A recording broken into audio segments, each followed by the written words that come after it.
जय श्रीमन नारायण। दोस्तों, आज आप सुनिए श्रीमद् भागवत महापुराण कथा 10वें स्कंद उत्तरार्ध का 53वां अध्याय। इस अध्याय में आज आप सुनेंगे रुक्मणी हरण की कथा। श्री सुखदेव जी कहते हैं, परीक्षित, भगवान श्री कृष्ण ने विदर्भ राजकुमारी रुक्मणी जी का यह संदेश सुनकर अपने हाथ से ब्राह्मण देवता का हाथ पकड़ लिया और हंसते हुए यूं बोले।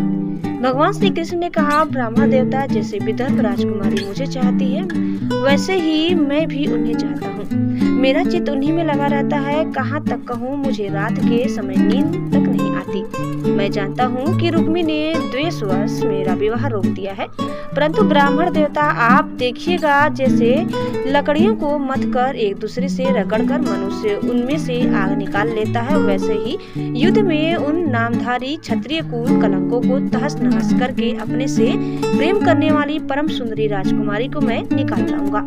श्री सुखदेव जी कहते हैं, परीक्षित, मधुसूदन श्री कृष्ण ने यह जानकर कि रुक्मणी के विवाह की लग्न परसों रात्रि की है, सारथी को आज्ञा दी कि दारुक तनिक भी विलंब न करके रथ जोत लाओ। दारुक भगवान के रथ में सैव्य, सुग्रीव, मेघ पुष्प और बलवाहक नाम के 4 घोड़े जोत कर उसे ले आया और हाथ जोड़कर भगवान के सामने खड़ा हो गया।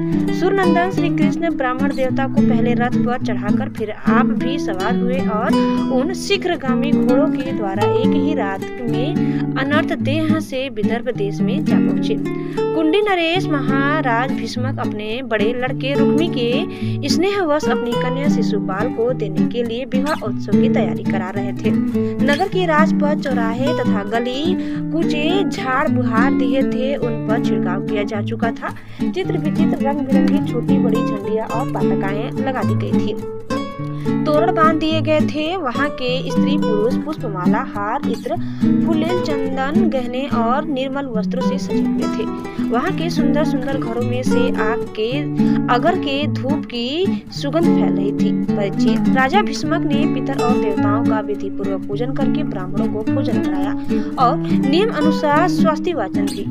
सुशोभित दांतों वाली परम सुंदरी राजकुमारी रुक्मणी को स्नान कराया गया। उनके हाथों में मंगलसूत्र, कंगन पहनाए गए। कोहबर बनाया गया। 2 नए नए वस्त्र उन्हें पहनाए गए और वे उत्तम उत्तम आभूषणों से विभूषित की गई।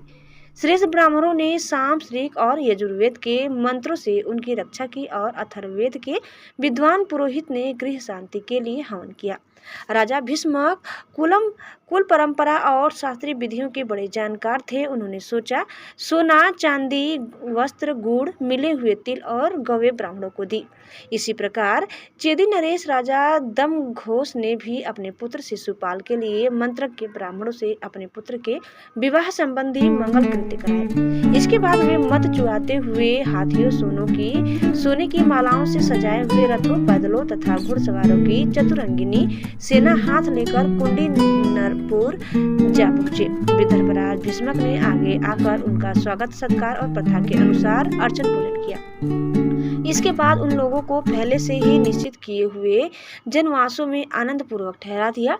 उस बारात में साल्व, जरासंध, दंतवक्त्र, विदुरथ और पौंड्रक आदि शिशुपाल के सहस्त्रों मित्र नरपति आए थे। वे सब राजा श्री कृष्ण और बलराम जी के विरोधी थे और राजकुमारी रुक्मणी शिशुपाल को ही मिले। इस विचार से आए थे। उन्होंने अपने अपने मन में यह पहले से ही निश्चय कर रखा था कि यदि श्री कृष्ण बलराम आदि यदुवंशियों के साथ आकर कन्या को हरने की चेष्टा करेंगे तो हम सब मिलकर उनसे लड़ेंगे। यही कारण था कि उन राजाओं ने अपनी अपनी पूरी सेना और रथ, घोड़े, हाथी आदि भी अपने साथ ले लिए थे। विपक्षी राजाओं की इस तैयारी का पता भगवान बलराम जी को लग गया और जब उन्होंने यह सुना कि भैया श्री कृष्ण अकेले ही राजकुमारी का हरण करने के लिए चले गए हैं, तब उन्हें वहां लड़ाई झगड़े की बड़ी आशंका हुई। यद्यपि वे श्री कृष्ण का बल विग्रह जानते थे, फिर भी भातृ स्नेह से उनका हृदय भर आया। वे तुरंत ही हाथी, घोड़े, रथ और पैदलों की बड़ी भारी चतुरंगिनी सेना साथ लेकर कुंडीनपुर के लिए चल पड़े। इधर परम सुंदरी रुक्मणी जी भगवान श्री कृष्ण के शुभ आगमन की प्रतीक्षा कर रही थी। उन्होंने देखा श्री कृष्ण की तो कौन कहे, अभी ब्राह्मण देवता भी नहीं लौटे, तो वे बड़ी चिंता में पड़ गई। सोचने लगी, अहो, अब मुझ अभागिनी के विवाह में केवल 1 रात की देरी है, परंतु मेरे जीवन सर्वस्व कमल नयन भगवान अब भी नहीं पधारे। इसका क्या कारण हो सकता है? कुछ निश्चय नहीं मालूम पड़ता। यही नहीं, मेरे संदेश ले जाने वाले ब्राह्मण देवता भी तो अभी तक नहीं लौटे। इसमें संदेह नहीं कि भगवान श्री कृष्ण का स्वरूप परम शुद्ध है और विशुद्ध पुरुष ही उनसे प्रेम कर सकते हैं। उन्होंने मुझ में कुछ न कुछ बुराई देखी होगी, तभी तो मेरे हाथ पकड़ने के लिए, मुझे स्वीकार करने के लिए उद्धत होकर वे यहाँ नहीं पधार रहे हैं। ठीक है, मेरे भाग्य ही मंद है। विधाता और भगवान शंकर भी मेरे अनुकूल नहीं जान पड़ते। यह भी संभव है कि रुद्र पत्नी गिरजा कुमारी सती पार्वती जी मुझसे अप्रसन्न हो। परीक्षित, रुक्मणी जी इसी उधेड़ बुन में पड़ी हुई थी। उनका संपूर्ण मन और उनके सारे मनोभाव भक्त मन चोर भगवान ने चुरा लिए थे। उन्होंने उन्हीं को सोचते सोचते अभी समय है ऐसा समझकर अपने आंसू भरे नेत्र बंद कर लिए। परीक्षित, इस प्रकार रुक्मणी जी भगवान श्री कृष्ण के शुभ आगमन की प्रतीक्षा कर रही थी। उसी समय उनकी बाईं जांघ, भुजा और नेत्र पकड़ फड़फने लगे, जो प्रियतम के आगमन का प्रिय संवाद सूचित कर रहे थे। इतने में ही भगवान श्री कृष्ण के भेजे हुए वे ब्राह्मण देवता आ गए और उन्होंने अंतःपुर में राजकुमारी रुक्मणी को इस प्रकार देखा, मानो कोई ध्यान मग्न देवी हो। सती रुक्मणी जी ने देखा ब्राह्मण देवता का मुख प्रफुल्लित है, उनके मन और चेहरे पर किसी प्रकार की घबराहट नहीं है। वे उन्हें देखकर लक्षणों से ही समझ गईं कि भगवान श्री कृष्ण आ गए। फिर प्रसन्नता से खिलकर उन्होंने ब्राह्मण देवता से पूछा। तब ब्राह्मण देवता ने निवेदन किया कि भगवान श्री कृष्ण यहाँ पधार गए हैं और उनकी भूरी भूरी प्रशंसा की। यह भी बतलाया कि राजकुमारी जी आपको ले जाने की उन्होंने सत्य प्रतिज्ञा की है। भगवान के शुभ आगमन का समाचार सुनकर रुक्मणी जी का हृदय आनंद तिरेक से भर गया। उन्होंने इसके बदले में ब्राह्मण के लिए भगवान के अतिरिक्त और कुछ प्रिय न देखकर उन्होंने केवल नमस्कार कर लिया, अर्थात जगत की समग्र लक्ष्मी ब्राह्मण देवता को सौंप दी। राजा भीष्मक ने सुना कि भगवान श्री कृष्ण और बलराम जी मेरी कन्या का विवाह देखने के लिए उत्सुकतावश यहाँ पधारे हैं। तब तुरही, भेरी आदि बाजे बजवाते हुए पूरी पूजा की सामग्री लेकर उन्होंने उनकी अगवानी की और मधुपर्क, निर्मल वस्त्र तथा उत्तम उत्तम भेंट देकर विधिपूर्वक उनकी पूजा की। भीष्मक जी बड़े बुद्धिमान थे। भगवान के प्रति उनकी बड़ी भक्ति थी। उन्होंने भगवान को सेना और साथियों के सहित समस्त सामग्रियों से युक्त निवास स्थान में ठहराया और उनका यथावत आतिथ्य सत्कार किया। विदर्भ राज भीष्मक जी के यहाँ निमंत्रण में जितने राजा आए थे, उन्होंने उनके पराक्रम, अवस्था, बल और धन के अनुसार सारी इच्छित वस्तुएं देखकर सबका खूब सत्कार किया। विदर्भ देश के नागरिकों ने जब सुना कि भगवान श्री कृष्ण यहाँ पधारे हैं, तब वे लोग भगवान के निवास स्थान पर आए और अपने नयनों की अंजलि से भर भर कर उनके बंधा रविंद का मधुर मकरंद रस पान करने लगे। वे आपस में इस प्रकार बातचीत करते थे, रुक्मणी इन्हीं की अर्धांगिनी होने के योग्य है और ये परम पवित्र मूर्ति श्याम सुंदर रुक्मणी के ही योग्य पति है।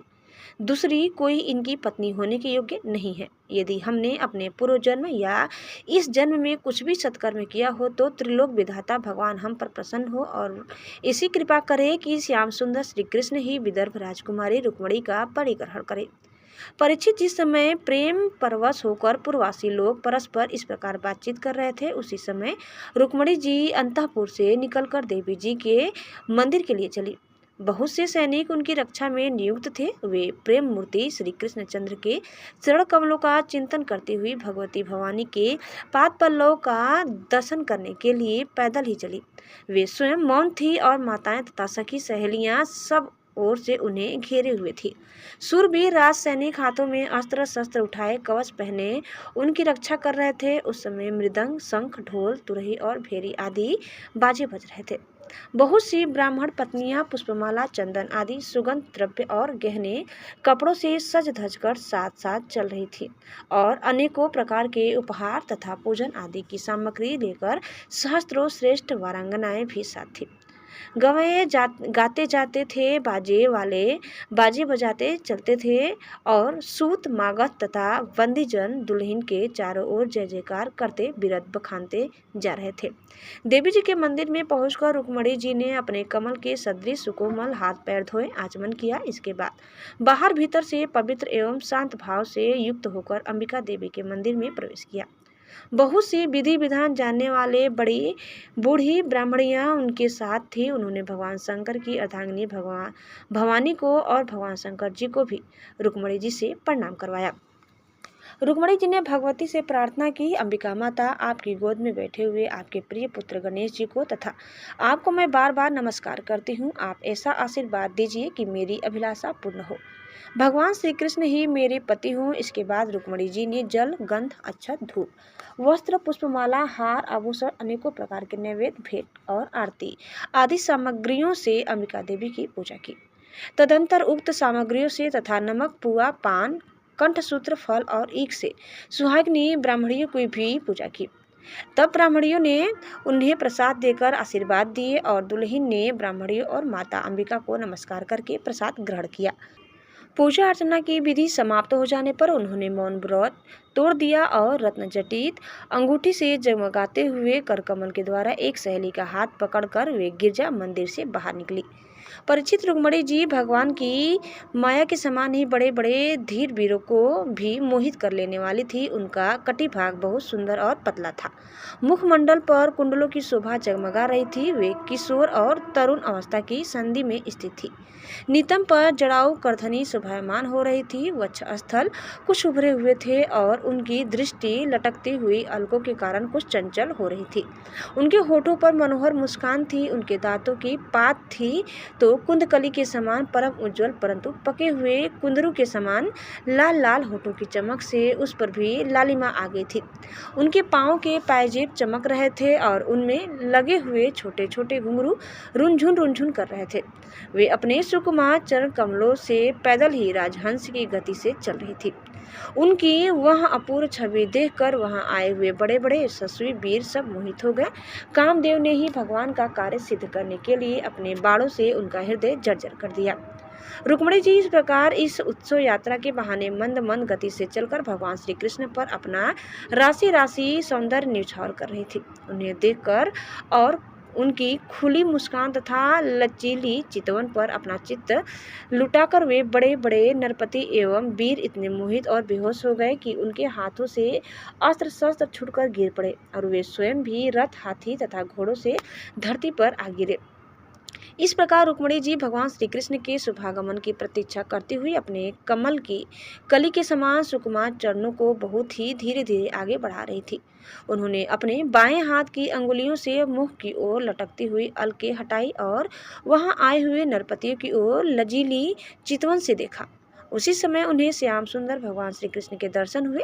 राजकुमारी रुक्मणी जी रथ पर चढ़ना ही चाहती थी कि भगवान श्री कृष्ण ने समस्त शत्रुओं के देखते देखते उनकी भीड़ में से रुक्मणी जी को उठा लिया और उन सैकड़ों राजाओं के सिर पर पांव रखकर उन्हें अपने रथ पर बैठा लिया, जिसकी ध्वजा पर गरुड़ का चिन्ह लगा हुआ था। इसके बाद जैसे सिंह सियारों के बीच में से अपना भाग ले जाए, वैसे ही रुक्मणी जी को लेकर भगवान श्री कृष्ण, बलराम जी आदि यदुवंशियों के साथ वहां से चल पड़े। उस समय जरासंध के वश